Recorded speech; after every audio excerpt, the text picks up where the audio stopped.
Embarking on one of the worst mountain climbs ever, where only 20% of people made it to the top. 700 people started their journey to the top of the Himalayas, where almost 140 of them made it. The rest were either dead or missing, which included teams of sherpas, many guides and tourists. What really happened at the top summit? Why is it called the worst climbing season ever? Stay tuned until the end of the video to get all your questions answered. Also, don't forget to like, share, and subscribe to our channel to never miss an update from us. In the dangerous world of mountaineering, tomorrow is never guaranteed. The recent news of the death of a pioneer of the sport has left many climbers in mourning. The story is about a legendary mountaineer who lost her life in Manaslu, Nepal. It's a battle between the Mountaineer and the worst mountaineering season. What caused her death? Let us get to know what really happened. The story is about Hillary Nelson, a world-famous ski mountaineer from the United States. She died on September 26, 2022, while she was skiing with her husband, Morrison. She was swept away by a small avalanche, which caused her to fall more than 1,800 meters from the summit of Mount Manaslu in Nepal. Hillary Nelson has set many firsts in the ski mountaineering world, according to her personal website, including connecting two 8,000-meter peaks in one go. First descending Baffin Island, the first ascent American, and descending Papsura Peak in India. She also won the National Geographic Adventurer of the Year 2018.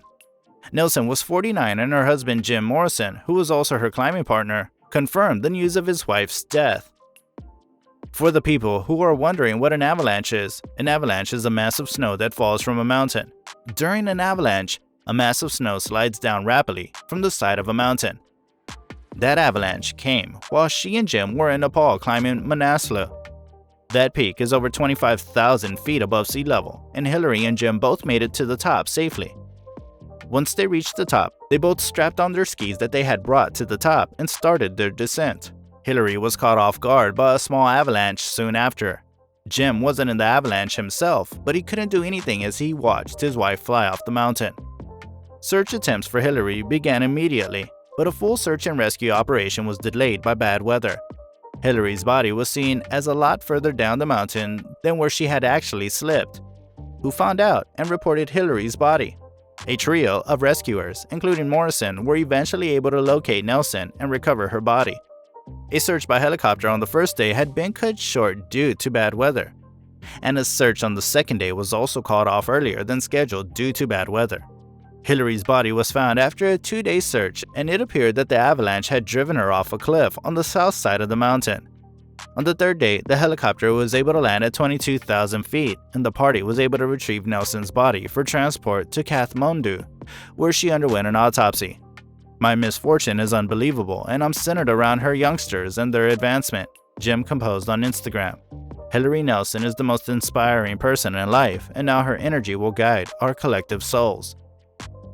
Although Hillary Nelson was from the United States when she died in Nepal, her cremation was conducted as a Buddhist ceremony as monks lit the funeral pyre and chanted prayers for the deceased soul.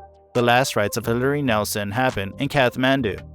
In traditional Nepalese funerals, the body of the skier is usually covered with flowers and fabrics, placed on the wood and burned on the pyre lit by Buddhist monks. Friends, government officials, family members, and mountaineers were present. Mourners lit incense sticks as music played. After her death was confirmed, tributes began for Hillary, who was also a professional sports-defining athlete. One of her outstanding achievements was climbing Mount Everest and nearby Lhotse, the fourth highest peak in the world, in 24 hours in 2012. She was the equivalent of men, Conrad Anker, an infrequent campaign accomplice, told the New York Times after her passing. She was there with the most grounded men, Jim's equivalent. In that sense, her ability to embrace gender perceptions was quite remarkable. Hillary was also notable for her patience and was known for setting her sights on a potential expedition and then waiting years to find the right time to complete it. Hillary's legacy will live on, and she will be remembered as one of the pioneers of the sport.